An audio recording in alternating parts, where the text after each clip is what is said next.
Hey, get the book at thugnotesbook.com.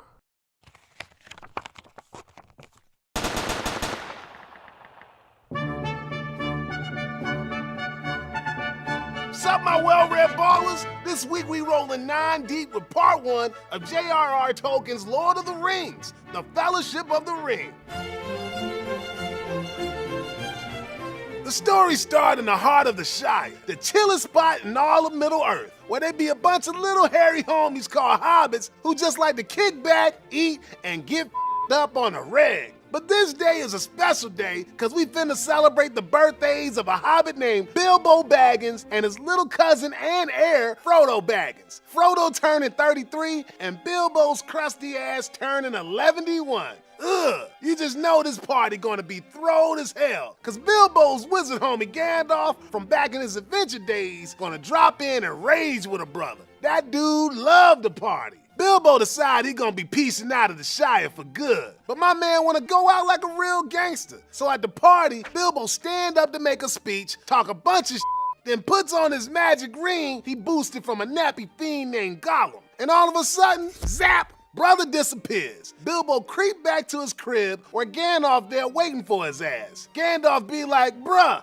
you Jones look like a fiend for that ring. You gotta kick the habit, my hobbit. Leave it behind. It ain't easy for him though. In fact, Bilbo actually step up to Gandalf for a second, but eventually Bilbo get his together and leave the ring and most of his other swag to Frodo. 17 years later, Gandalf drop in on Frodo and be like, son, that fine piece of bling you got right there is the Ring of Power, aka the Master Ring, the one ring to rule them all. See, way back in the day, a bunch of magical rings were made to serve the big dogs of Middle-earth, but one was made on a down low by the Dark Lord Sauron. And this ring was so much swollen than the rest that it made Sauron the baddest dude in all the land. But when an alliance of elves and men started warring on the streets, Isildur, son of the king of men, sliced the ring from Sauron's hand, defeated him, and kept the ring for himself instead of destroying it. When some hoods come up trying to jack Isildur and his crew, the ring falls in a river and gets scooped up years later by a little hobbit-looking dude named Smeagol. Smeagol slowly rots into Gollum, and years later,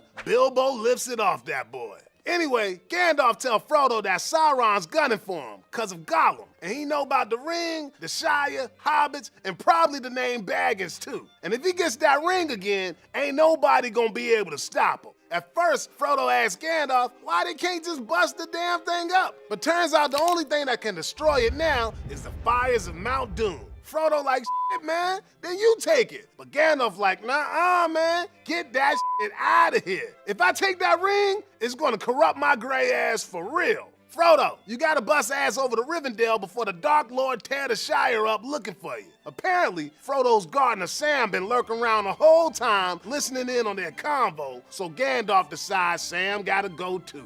Eventually, Frodo, Sam, and some other hobbit homies named Merry and Pippin hit the road together, cause real G's roll 4 deep. On the way, they gotta duck the Nazgul, a crew of ghostly wraiths who trying to get their hands on that ring for Sauron. Later, Frodo's posse hit up a village called Bree where they crew up with Aragorn, a ranger who say he gonna act as the muscle on their way to Rivendell. They just cruising along when 5 of them Nazgul haters come by and one of them shanks Frodo. Aragorn like, yo, we gotta get Frodo's white ass to Rivendell before he turns into one of these assholes. Then 9 of these f***ers come out of nowhere, but with the help of some elf homies, they shake him off and make it to Rivendell.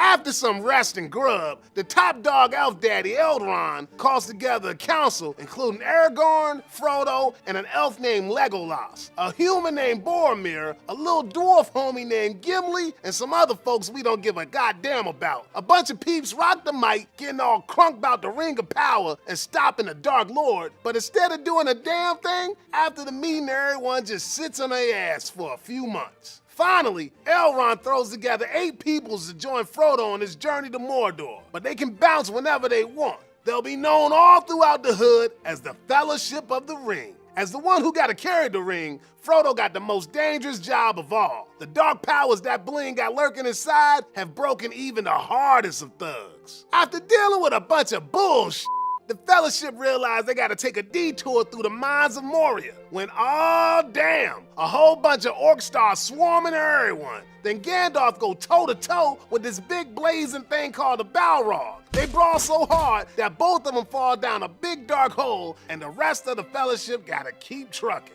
After getting some choice words and swag gifts from the uptown elves of Lothlorien, Boromir gets all insane in the membrane and tries to gank the ring from Frodo. Boy gotta put on a ring just to get away from that hater. After that, Frodo realized he gotta roll solo to Mordor to make sure none of the other homies in the Fellowship get seduced by the ring's power. But Sam figures out what Frodo trying to do, joins him, and they start trucking. The Fellowship of the Ring is broken.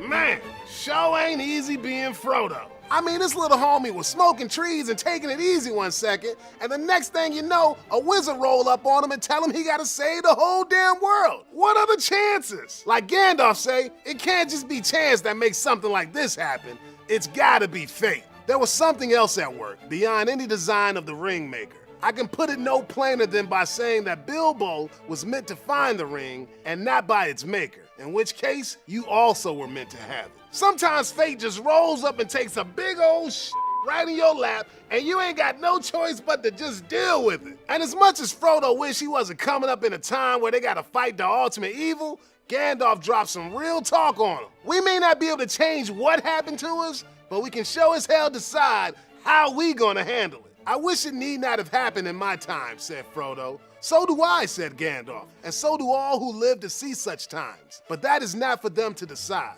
All we have to decide is what to do with the time that is given us. Man, when life deal you such a raw hand, brother gotta be glad that he got friends to get his back. Merry, Pippin, and Sam are the realest boys a hobbit could ever want. Like Mary say on page 105, they're gonna help Frodo carry that burden like it was their own. Get high with my hobbits, die with my hobbits. Now, even though Frodo leaving the hood to get his adventure on, just like Bilbo did, it's way more serious than just going there and back again. For him, it's not about getting back to the Shire. He may not even live long enough to go back. But that don't matter. What's important is making damn sure the Shire is still there for other homies to enjoy like he did. I feel that as long as the Shire lies behind, safe and comfortable, I shall find wandering more bearable. I shall know that somewhere there is a firm foothold, even if my feet cannot stand there again. Even though everybody always ragging on Frodo for being a little bitch, that's some gangster shit right there. And it's a good thing that Frodo packing watermelon nuts, cause he gonna need them to resist the power of the ring. After all, the book's main jam is how power can turn a brother into a crooked-ass gangster. Turns out Sauron and them Nazgul players used to be regular dudes before they got a sweet taste of that juice. Even Bilbo, the chillest dude ever, gets tainted by the ring. Fool can't help but call it his precious, and he's not talking about the Thug Notes book. And after Boromir tried to cross Frodo in order to get his hands on that bling, the message is clear, man. Power corrupts even the realest homies. It's gonna take a damn hero to get that ring on lock. In fact, Fellowship gives us two pretty different kind of heroes. We got Aragorn, the badass superhero type. He born from royalty, he know how to boot up like a G, gets all the bitches, and everybody expecting epic things from him. Frodo, on the other hand, is just a regular-ass dude, or at least that's how it seems at first. Frodo get greatness thrust upon him, and cause of that, he able to reveal the courage he got inside. Like Gandalf say, hobbits really are amazing creatures. You can learn all that there is to know about their ways in a month, and yet after 100 years, they can still surprise you at a pinch. Now, if you want to learn more about Middle-earth and Bilbo Baggins, click on the One Ring to Rule Them All right here to see my episode of The Hobbit. And for more info on the Thug Notes book, click the link in the description below. Thanks for watching. Peace.